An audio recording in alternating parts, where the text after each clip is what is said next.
The session where I would like now to present the restart of cruising in Europe and the Mediterranean. So good morning, or should I say Kalimera. My name is Grant Holmes. I'm the Global Sector Head for the cruise industry for Inchcape Shipping Services. I'm beaming to you live from the Posidonia studios here in the vibrant capital of Greece in Athens. So it's both exciting and a challenging time as we prepare for the great cruise industry restart, which is taking place here in Greece. A great seafaring nation with ancient connections to the sea. Greece has embraced the cruise industry during its hour of need to empower cruise lines to operate here in what we see as a new COVID-19 world. We must all remember today what the Greek authorities have done to allow this. Now I start by saying and quoting from the great man of Einstein. Einstein once said that if you want to balance on a bicycle, you must keep moving forward. And this is the essence of our challenge today as we enter a new chapter of cruising. Cruise ships were forced to stop operations for the best part of a year globally, with only the odd exceptions. And we're restarting now. So as we approach this sensitive time of restarting, there may be wobbles, there may be protocols to overcome, responses to manage, but we must keep moving irreversibly forward. For this opening lead session, comprised entirely of CEOs, Posidonia has assembled a panel of European cruising titans, I would like to call them, that may be competitors in the market, but they are unified by their quest to restart cruising here in Greece and Europe, and to overcome the COVID-19 related challenges of our time. So presenting our panelists, firstly I would like to welcome Wiebke Meyer, CEO of TUI Cruises. Welcome, guten Tag. I would like also to welcome Gianni Onorato, CEO of MSC Cruises. Welcome, buongiorno, Gianni. Thank you. Thank you. Michael Tam, Group CEO of Costa Group and Carnival Asia. Guten Tag. Morning, Michael. Morning, and Chris Theophilidis, CEO of Celestial Cruises here in Greece. Welcome, Kalimera, Chris. Good morning, Grant. Good morning. Good morning, everyone. So let's. It's a bit like the presidential debates, this one, because we have some very distinguished panelists, and we're going to have 3 rounds. And I'm going to ask one leading question to each panelist for each round, and they have approximately 3 minutes to answer each question. There will be some audience questions coming in, and I shall bring them in as we move forward. So let's start firstly with Wiebke. Wiebke, in this round 1 is about current restart plans and future outlook for Greece and the East Mediterranean. So I would like to ask you, Wiebke, what are the plans and expected uptake of TUI Cruises here in the Eastern Mediterranean? Our audience would really like to know this, and more specifically for Greece for the 2021 summer season, and how do you think that would differ in 2022? Yeah, first of all, being a German cruise operator, TUI Cruises with the 2 brands, Mein Schiff and Hapag-Lloyd, the Eastern Mediterranean for us has always been very important and will always be very important. Germans absolutely appreciate and like to travel to Greece. So saying this, we have managed last week to restart operations from the port of Heraklion for an only Greek itinerary, and our plan for this summer is for 21 to do what we did last year when we restarted in September 2020 to start with with our health and hygienic protocol to purely offer Greece itineraries for the whole summer. So we will deploy one ship exclusively in Heraklion, home porting in Heraklion, offering 2 different itineraries, which can be combined to a 14 days trip. This is for summer 21, and of course, if more travel restrictions will be lifted in the coming months, we of course are aiming to gradually return to other itineraries where we, in the big majority, we have in the Eastern Med, we have also Greek ports included. So this is for 21, but we have a season from May to end of October. This is for sure. And this is maybe the biggest difference. That's Greek itineraries only. For next year, we of course plan to deploy the ships as planned. So this is published already, and this means we will have 3 ships operating in the Eastern Med, including Greek ports, and in addition to that, we will have the trans voyages in spring and in summer, and spring and in autumn. And for 22, we of course are aiming to gradually more return to more variety, and that means we will not have exclusively Greek itineraries, but we because this is what appeals most to our customers when we are able to come back to more normal cruises, and we will be of course operating with other ports in the itineraries, but Greece will have an important role in this. And we are very happy. I may say that the operation last week, it was a smooth operation, and we could base on the experience we gained last year. So we are very happy, and so are our guests. Thank you so much, Vibke. This is encouraging news for Greece, for Crete, and I'm sure all the stakeholders listening will be motivated by that. I now move to Gianni. We have a question for you. MSC Cruises attracts a pan-European as well as a global audience, and what source markets do you feel are most interested in the Eastern Mediterranean? And what are your forecasts for 2021 and 2022? Well, first of all, good morning, everybody. We are very grateful to the Greek authorities that is allowing a resumption of cruises. And the Med has always been a very important destination for all our customers coming from all over the world. This year we are starting with 3 of our ships, and we've already published that also for next year, but we believe the situation will somewhat return to normality. We are planning 5 ships in the same region. For sure there will be certain nationalities which, due to the travel restrictions, will not be able to make it, will not be able to travel and to join our ships in and consequently we are looking at the absence of certain markets. I may think of all our guests coming from Asia, for example, but I may also consider all our North American guests that for sure we are projecting a reduction due to the short-time bookings window. At the same time, we are very confident that with the European Digital Green Certificate, this will allow more and more European guests that also due to the shortage of availability for other destinations will focus on Europe, and Greece will be one of the main destinations. So we're very confident to offset the absence of certain markets with, let's say, last minute, let's say, strong attractiveness of the East Med destinations for all our European guests. So thank you very much for that, Gianni. Encouraging 3 ships. Again, great motivation for the stakeholders here in Greece, and good to hear about these plans. We now move to our home cruise line here in Greece. I have a question for Chris from Celestial Cruises.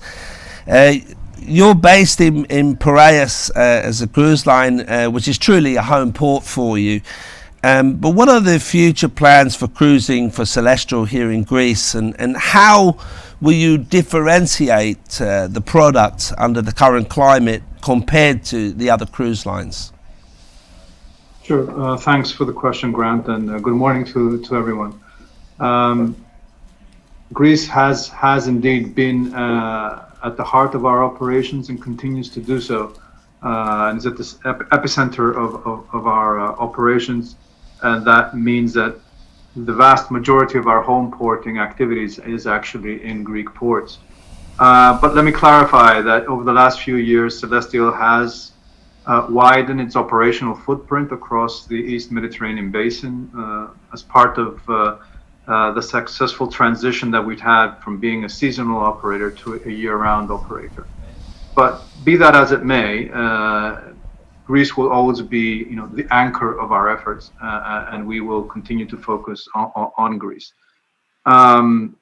In terms of differentiation, I think the unique capability of Celestial to deliver a truly Greek experience is maybe the primary differentiator, and this is how we position ourselves. We take great efforts to ensure that hand in hand with the highly destination focused itineraries that we have, the onboard experience goes hand in hand with that, and it's a seamless transition. And so someone wanting to get a feel for the Greek experience both on board and on shore, Celestial will be providing that point of differentiation. And I think it probably all starts, there's a lot of things going into that, but it all starts from the fact that our senior officers on board, our senior onboard management teams are predominantly Greek. And so you already start with an ambiance of Greekness on board and you build off of that. So that's one primary differentiator for us. And the other is that we deliver a very high percentage of our cruises are really short cruises. We deliver a very unique product that has been in the Greek islands for decades and decades. I think currently being the sole Greek-based cruise line, we are the sole providers of that itinerary, and those types of itineraries rather, and that requires a high level of operational preparedness and a very regimented approach if you are to successfully deliver these quite demanding short cruises on a regular basis. So I think those 2 points differentiates Celestial to a large extent. In terms of future plans, to your question, Grant, we have been introducing new ports of call the last few years. We just announced last week our 2023 deployment as well, and we're adding even more new ports of call. It's a differentiator for us, as we can be, being a local operator, sort of being a pathfinder for ourselves and the rest of the industry. And if you like, it has a double role there. We do feel a sense of duty being a Greek line that, as we all here on the panel want to see a sustainable cruising region, to ensure that more and more destinations are being developed over time. So I think that is quite high in priority in our future plans as well. Thank you very much, Chris, for that insightful view on Celestial Cruises, and it's great to hear about new destinations. So to close our round, I would like to bring Michael into the frame. Michael, Costa Group features two globally recognized brands, Costa and AIDA, both operating regularly in the Eastern Mediterranean. Can you give me an overview of the interest level of cruising in Greece for the German, Italian, and in general the European markets? Sure. First of all, I would like to express my appreciation of the successful work of the Greek governments, particularly the tourism minister, which can be very convincing, I have to say, in his effort to restore one of the most important strengths of the Greek economy here. And so it's always good to have these kind of allies. And frankly, I've seen two countries with these kind of support to our industry, and these countries were Greece and Italy.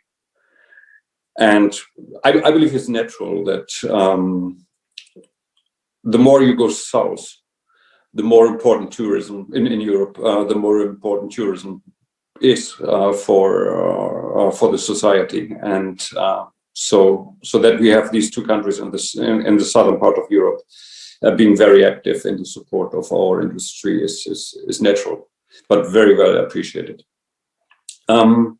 Greece, as we said, has always been one of the pillars of outbound tourism for German customers, and the same is true for Italy, for France, and for many other countries. It's just a beautiful country with beautiful people, and so there's a natural desire to see places in Greece. And the cruise ship is, as we all know, the best way to go from attraction to attraction. So everything is there to have a stable and successful industry in a holistic meaning, and also in a year-round nature. So this is what we envisage. So to extend our presence in Greece beyond the typical period. So we want to sail to Greece also in December, January, February, when others probably don't sail, because we see that there is a basis for cruises. So as we speak, both brands have resumed operations to Greece. One, AIDA, is home-ported in Greece, in Corfu, and we have Costa Luminosa sailing out of Trieste, and there will be more ships coming to Greece. So we have a staggered and responsible re-entry into the business. So there will be, from both brands, more ships in near future. Thank you very much, Michael, for that passionate viewpoint on Greece. And I think everybody echoes the thanks to the Greek authorities for making this happen. And it's also motivating to hear your plans as well for AIDA and Costa. And so we can see a lot of things to look forward to. That concludes round one. We now move into round two, which is based on the COVID-19 related preparations, protocols, risks and concerns. And we're going to change the order of the speakers to change things up a little bit. And we're going to start with Chris. As local experts in Greece, Chris, what do you feel are the greatest operational risks this coming summer, considering the COVID-19 protocols and restrictions? Sure, Grant. First off, though, before getting to the question, let me echo Michael's sentiments about how proactive the Greek government has been, and in particular, the ministries of tourism and the ministries of maritime and insular affairs, and also the personal involvement of those two ministers in making sure there's a very clear roadmap to resumption, and providing the clarity of what the operational requirements would be. And I think the result of this phenomenal cruise restart in Greece is a direct result of their personal efforts, and we thank them for it. I think to answer the question, Grant, Pier Francesco Vago said in his opening remarks about the robustness of the protocols the whole industry has developed. So I'm not concerned on operating risk on the side of the protocols. I think we're all acutely aware of the protocols and will be developing them. I think it's more of an operating challenge than a risk. I think because everyone is making sure that they're coming back in a staggered, responsible way, I'm not overly concerned. But one thing that we need to be aware of is to avoid a situation of a high concentration of ships at ports and at any given moment in time, especially those in Greece with maybe and not as developed infrastructure as we would like.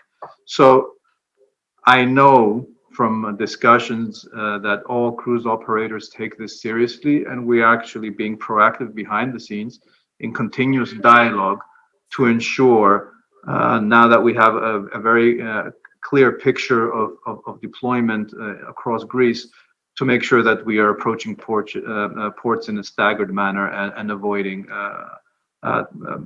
any high volume of guests at any given point.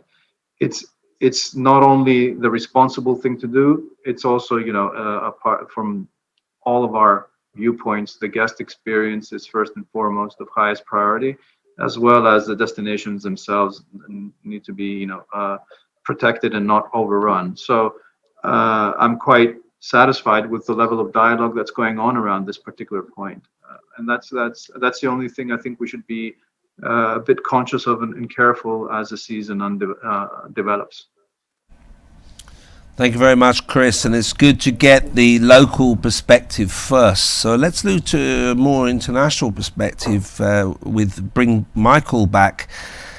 Michael, Costa and AIDA possess large fleets of ships and have both operated during periods of the COVID-19 pandemic under strict protocols, so you have experience with this.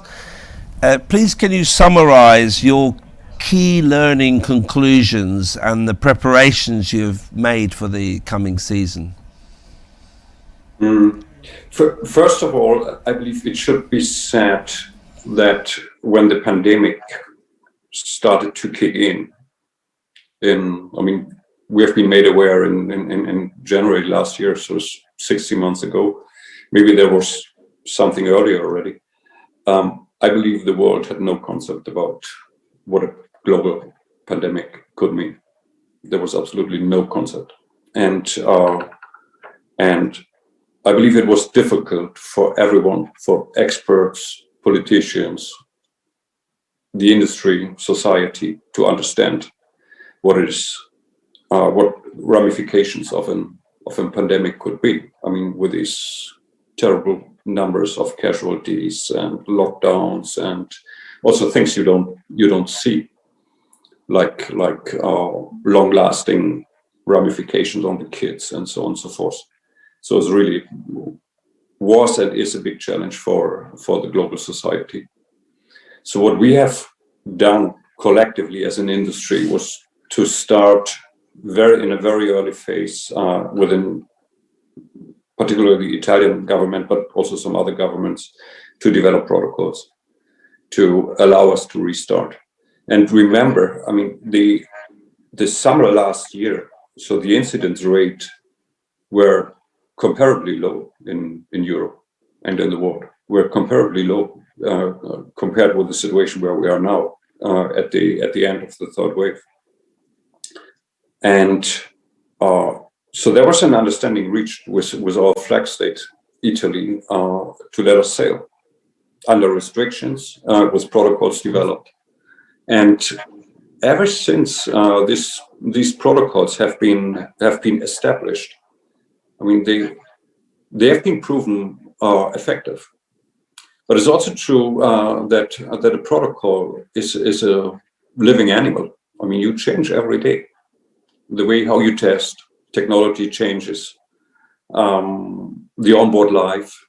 But I have to say, in a period of 9 months or so, with an interruption of 3 for us, it did work. But it is also true that so all this testing did help us to prevent infected people to come aboard and to spread the virus, but not at 100%. No one should believe that the current technology gives us 100% certainty. So there could be single cases, and then it is up to the quality of operations, I would say, of the individual cruise lines and ships, how to deal with these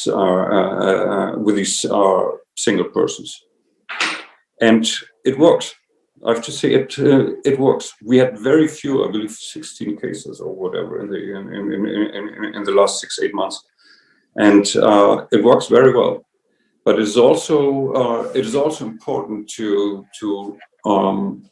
mention, so that although we are sometimes saying that we operate in the bubble, I mean, we don't do it. I mean, we are, or it is a big bubble, because we cannot operate on our own without an effective and successful cooperation with the local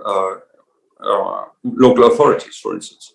So, but all in all, protocols are established with the continuous development.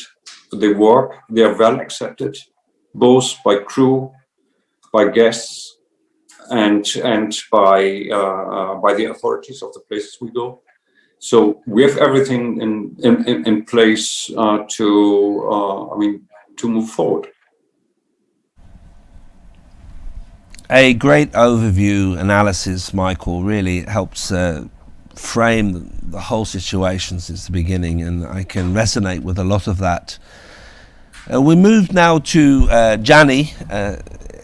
MSC Cruises successfully operated in the Mediterranean last summer, also under strict COVID-19 risk management scenarios.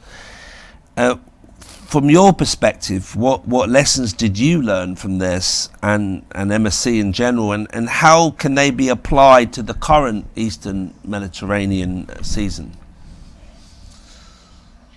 Following up what Michael said, first of all, we have been able to verify that with the protocol based on prevention and with a solid emergency response plan, ships could operate since last year. Obviously, after so many months of experience, there is also a learning process. So we've seen how the protocol was required to be adapted to the reality of the pandemic in the society, and also how, for sure, even our colleagues on the ships have been able to know more and more how to cope with it, and also how to cope with all new procedures that the protocol requires to be implemented on board. But this has also been an incredible learning experience together with the local authorities, because even for them, everything was very, very new. And in some cases, even the many, I would say also last minute, either decrees or laws or rules set by authorities. Sometimes, obviously, they were not very clear. They were sometimes mismatching with the other rules which were already in place. So one of the key learnings has been that obviously operating on different markets and calling different countries, we need a strong uniformity among the countries. And this is where I'm a little bit concerned on the short term. And I think that, at the Brussels level, we need a more heavier impact on certain requirements and on certain decisions that are taken now singularly by the various member states. I can make one example, the passenger locator form. Okay, passenger locator form, there is not yet really a European, there is a European template, but not there is a clear European guideline on how to use it. And one of the first things that we have seen is that every country is asking for a passenger locator form every time that we call a different country. I reminded the passenger locator form, for example, must be individually submitted by every single guest. So this is what my main concern. The main concern is that as far as a uniformity is not properly reached as soon as possible, especially in our industry, where we move from one country to another, we may face unnecessary burdens for our customers, and this for sure will not allow us to be competitive with the other tourism industries. The protocol works, as Michael was saying. There is no doubt. We have proved it. There are thousands of guests already been on all our ships, and it works, and it has worked even where the level of pandemic was higher, because we were able to adapt it, having even more stringent measures than the one which were required by the guidelines.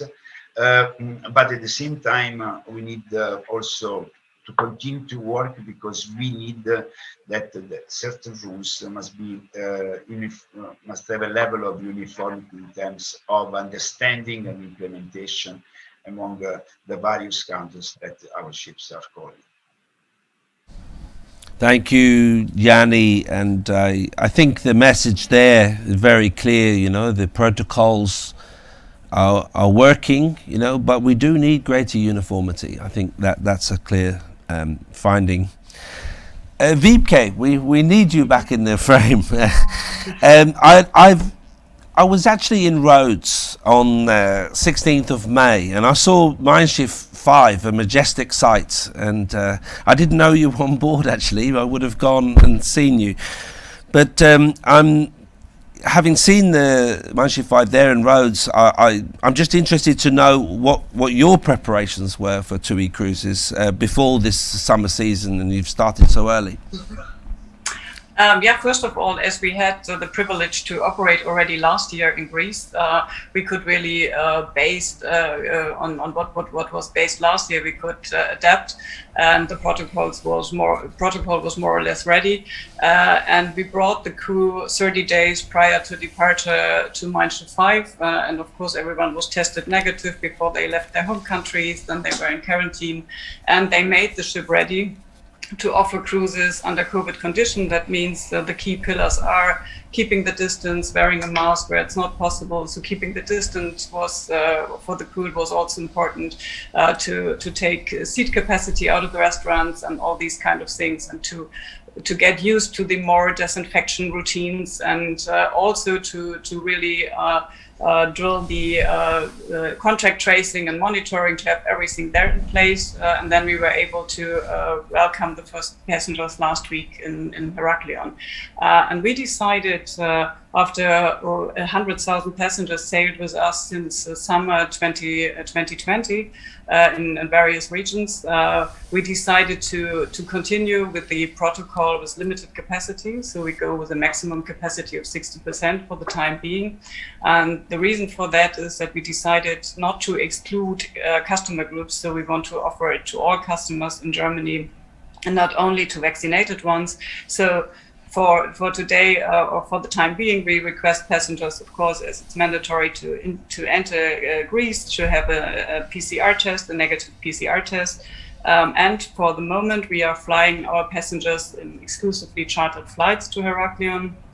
And as there is a gap, there might be a diagnostic gap of in the 72 hours to get infected. We also ask the passengers to do an antigen rapid test before they board the aircraft.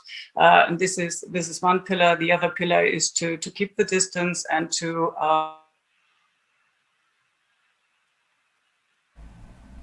I'm afraid we just have a small technical issue there, and we've lost the line. Vibke, sorry, could you just repeat the last sentence, please? We lost you for a moment. Okay. Well, of course, part of the concept is also to make sure that we monitor guest movements on board, and we ask our passengers to register via the Mein Schiff app before they enter a restaurant or going to the spas or to other venues. And most important, as for German customers, shore excursions is one of the most favorite things doing on a cruise.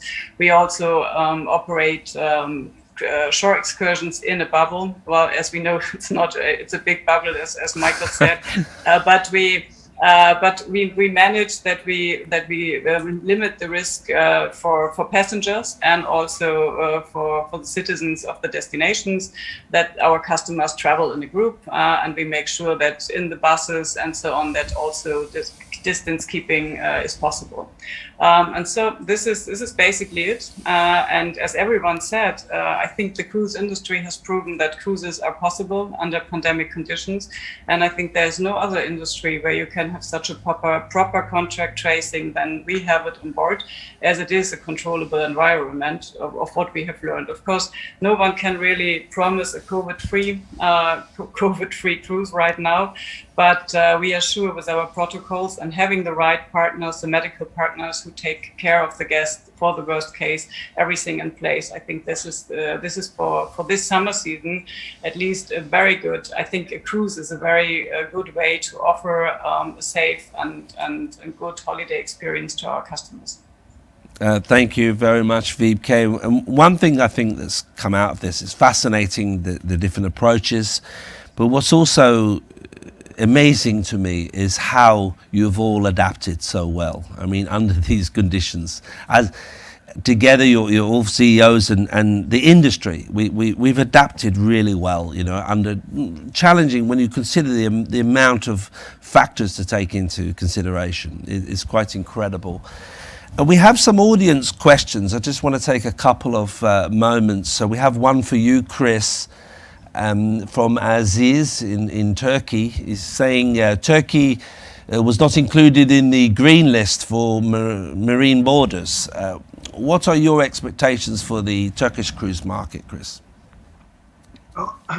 Thanks for the question. I mean, Turkey is an important source market for us, and it's also an important destination for us. So it serves both.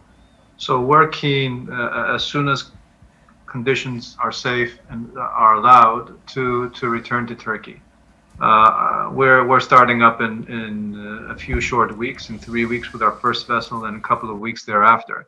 Given the current state of play, as you alluded to, Grant, Turkey, in the initial term at least, will not be part of our deployment. But as I said, it's an important destination for our guests coming from other parts of the world. There's so many things to see in Turkey, and it's also an important source market for us, because the Turkish market does want to visit the Greek islands as well. You know, we assess the situation, and when things are deemed safe and the authorities allow, we will make our own assessment and return as soon as practical. Thank you very much. That answers the question. Thank you for that, Aziz, who asked that question.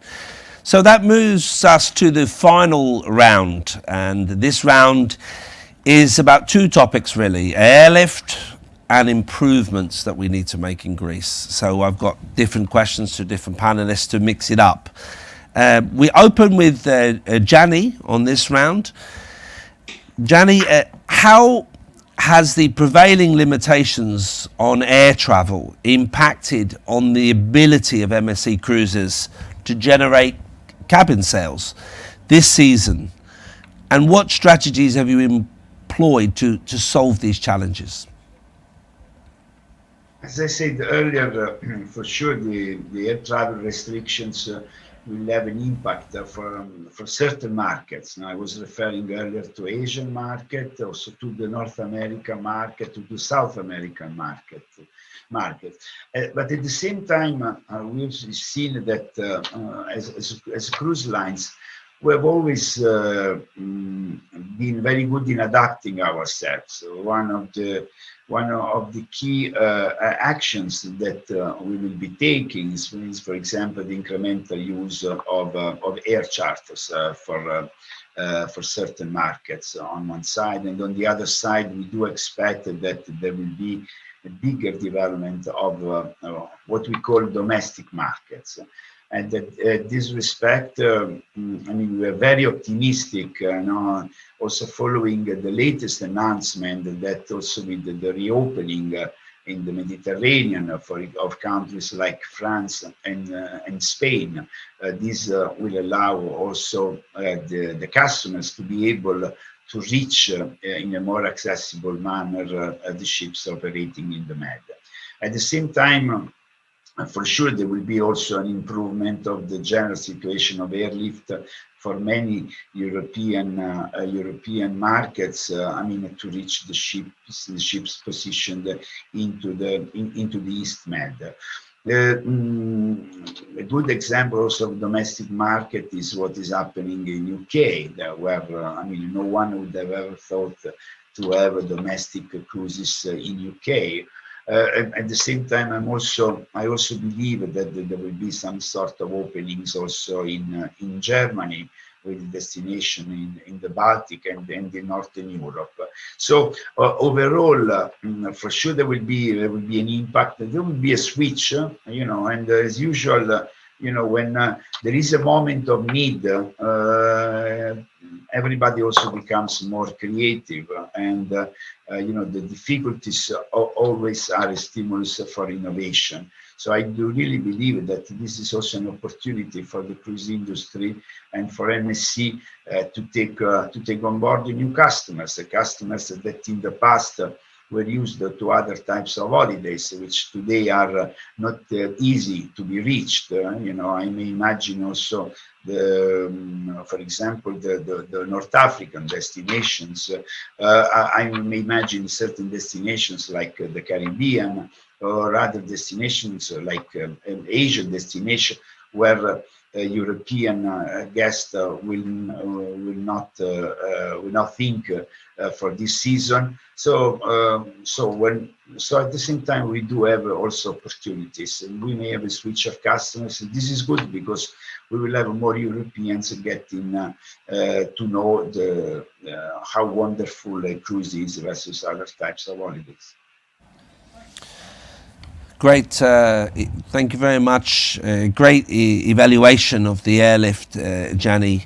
Let's take the airlift from a different perspective and ask Michael, apart from Italian passengers embarking in Italian ports for ships sailing to Greece, I imagine many other passengers boarding AIDA and Costa ships this summer will also fly to Greece or other embarkation ports from Germany and other parts of Europe.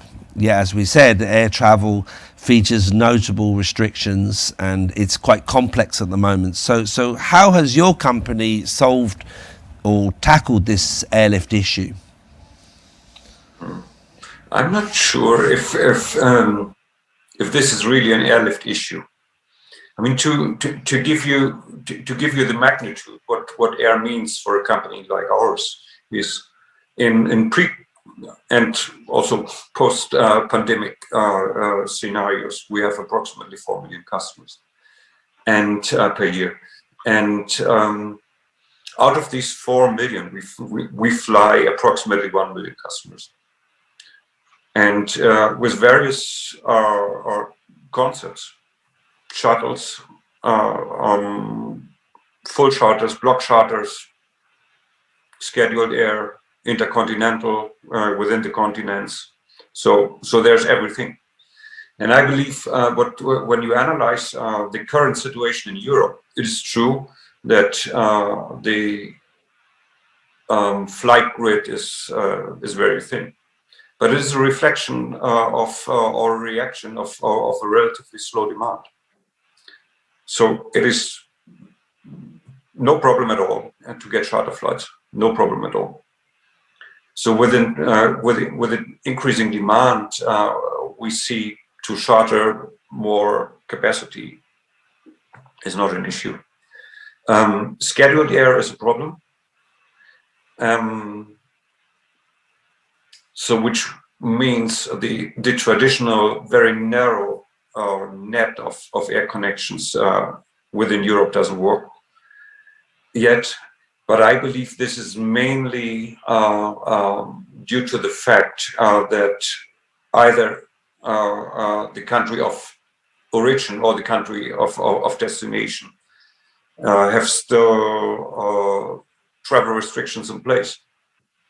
And this keeps customers away from booking decisions. And it's also true that the more complex products, flight cruise products, intercontinental, and so on and so forth, are the most difficult ones. So what we need to do, is my humble opinion, is all about trust. Trust everywhere on the customer side, but also on the authority side and governmental side in various countries, to make clear that travel does not spread the pandemic. It does not spread. So there's no evidence, no science behind this assumption. And I believe this initial reaction from many countries just to shut down borders will be in hindsight in a few years will be seen as a wrong concept. So to bring travel back is essential, and I believe also, I mean, free travel within Europe is one of the pillars of our European spirit. So we have to bring this back, and then the industry, our industry, will prosper as well. Super analysis, and it makes a lot of sense what you said, Michael, and it's very true about the charters. You know, you can play on that side. So let's change it a little bit now and ask Wiebke, in the wake of a post-COVID-19 world, looking forward, what actions does Greece need to take in order to drive growth and enable cruise tourism to flourish from a German market perspective? Greece, as we've heard a lot here in this morning, Greece with its islands, the cultural and historical wealth, well-known and warm hospitality, has everything that travelers want, and it's an ideal destination for cruise companies to offer really great itineraries to our passengers. But from an operational point of view, we would like to see a well-coordinated berth allocation in the coming years. I mean, this year, obviously, it's not a problem as we started late and we will not have that many ships as everyone wished. But I think we should avoid the moment we had created, we were perceived. It was, I guess everyone agrees that the phrase of over-tourism is definitely over after 1.5 years of pandemic. But we should make sure that we don't have too many ships at the same time in specific ports. Just not to just to change the narrative. We all know in this industry that the cruise tourism never was really causing over tourism, but as our ships are relatively big and visible, sometimes we were just seen as the ones doing so. So we can especially encourage the islands to make sure that they have a have a plan how many ships they can accept at the same time, how many ships of a certain size, and that also we can offer our customers a very good experience ashore. That means we also need to have, in our case, German-speaking guides, and really to have a really modern touristic infrastructure. And with regards to ports, also to port operations, we also need to make sure, the islands need to make sure that there will be an infrastructure to accept also bigger ships. And to my mind, I guess it's also important to maybe jointly create a destination just for the summer season, for where we can, as a cruise industry, offer our passengers like a beach excursion for a day, instead of calling ports which are in general in the summer season really full of tourists in normal season. So this is something where we really can work on, and we also need to make sure the Greek destinations need to make sure that also for logistics, everything will be in place in the future, and also for our environmental needs, and that we offer that kind of concept. I think this is key, but generally Greece is a really great destination and absolutely liked by German customers. So I'm sure that we jointly can really offer also after in 22 in the coming years a very good experience ashore. Thank you very much. Some great suggestions there. Sustainability, destination integrity, and private islands. So I hope the authorities are listening. There's lots of interesting findings and takeaways there. So we can conclude the final planned question with Chris from Celestial, our home cruise line. Chris, does Greece require more viable home ports supported by the necessary facilities and infrastructure in order to generate sustainable growth? I mean, that's a good question, Grant. And I mean, really to address it, you need to take a step back and ask yourself, okay, so what's the plan? I mean, you know, in order to address that, you need to know what the overall plan is.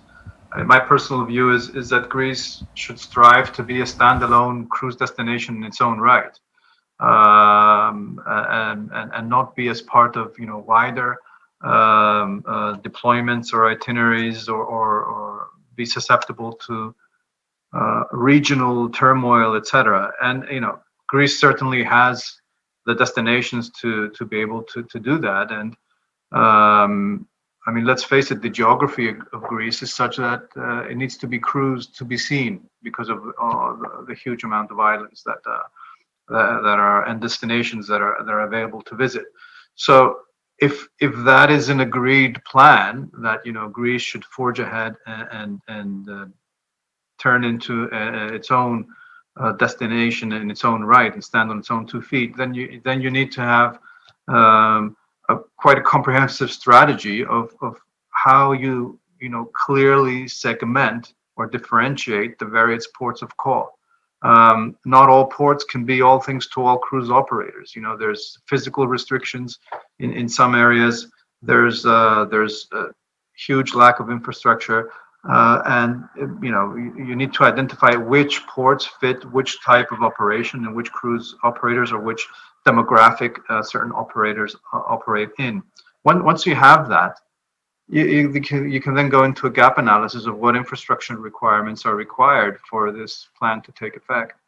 And again, it goes back to a point that Pier Francesco alluded to in his opening remarks about, you know, a need to focus on infrastructure. And I think Vivke mentioned something similar as well. You know, once you have a plan of which destinations are developed for which purposes in terms of the cruise perspective, then you can identify the gap in infrastructure and be quite focused on how you move forward. So, you know, to answer your question, Grant, based on all of that, then you can see the need for further home ports. I personally can see that, but home ports do require airlift, as we know. I mean, all my previous colleagues here touched upon the airlift concept and the requirement for airlift. So if there were to be more home ports developed, you would need to ensure that those home ports do have ample airlift to support turnaround operations required by cruise ships. And in that respect, the privatization of the 14 regional airports in Greece and the impressive investment, I would say, and the rollout of those new regional airports is a huge step in that direction of maybe having, you know, some decentralized home porting activities for, you know, various types of vessels. Again, not all ports will be able to cater for that. So I think the short answer to your question is yes, but it has to be based on a plan and a strategy. Super, great answer. So we have a little bit of time for audience questions. So we've got one question for you, Michael. It's from Mohammed Wadji in Abu Dhabi. He is asking, what is your view on destinations or countries that demand passengers and crew to be vaccinated? So it looks like that this vaccination issue is one of the most interesting questions nowadays for our industry. Sure. And I believe it's natural. I mean, here in Europe, we are in a relatively early stage of vaccination. Then we always have this question of herd immunity, does it work or not? And then when is the time for the third shot? And so on and so forth. I So our position is, number one, we want to provide the safest environment we can, period, for everyone, for our employees, regardless whether ashore or on board the ship, for our customers, for our partners in the destinations, shore excursion guides, and whatever we have. So this is paramount, and vaccination, of course, plays a role. And but reality, at least in Europe, in continental Europe, is that all the vaccine have been acquired by the governments, not to say via Brussels, and given to the governments. And so we, as a private enterprise, have no access to vaccine for the time being. And our employees want to be vaccinated. They want to be vaccinated with EU mandated vaccine. So this is what they want, and this is what we want as well. But and it will come. It will come. So there will be more vaccines delivered in the next few weeks. I saw a number for Germany that they expect within 4 weeks. So 4 times the daily shots they can give now due to availability of more vaccine. Maybe it's true. We will see. So at one point we will be able to vaccine our teammates. When it comes to customers, so there's an unclear situation with the kids, and both Costa and AIDA have 100,000 of kids together with their parents. So we need to find a solution. In any case, we will not be restrictive, saying we only take vaccinated passengers. And I don't see this. I don't see this coming. We will encourage passengers to take the vaccine when they have the possibility, but we will not exclude non-vaccinated passengers on our cruises. So this is our concept. And I believe, so the last 15 months or so have shown an increasingly better understanding of the world, how to deal with the pandemic. And although we are all impatient, I believe, to have a vaccine ready up 12 months after the first signs of the pandemic did show up, is fantastic. It's really fantastic. And I'm totally confident that we will be further, as a global society, we will be further improving in dealing with this pandemic, which may never go away. We don't know. And then there are large parts of the world not vaccinated. Maybe over millions of people will never have a chance to get a vaccine. So this is a global challenge, but we have to make sure that travel prospers, because travel connects the world and provides so many jobs and economic benefits. So we cannot end up in a situation where borders remain shut down. And people want to travel, so and they will be traveling again.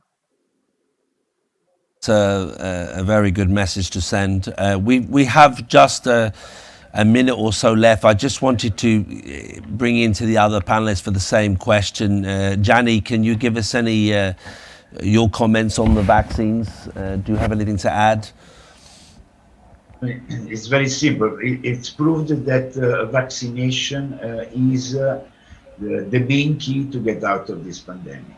So we need, our position is very, very, we need to vaccinate all our employees. And we have also seen that there are certain governments able to support also the cruise industry in doing that.